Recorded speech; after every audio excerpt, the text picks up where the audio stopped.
Sono Marianna, coordino le iniziative del CTA del Sile e del tagliamento.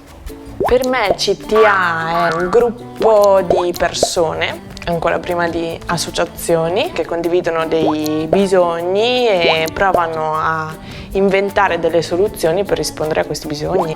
Nei piccoli paesi le associazioni sono proprio radicate nel tessuto sociale, le persone si conoscono, entrano in contatto più facilmente e devo ancora lavorare tanto sulla motivazione delle persone quando vivono la fatica, vivono quello che fanno con fatica.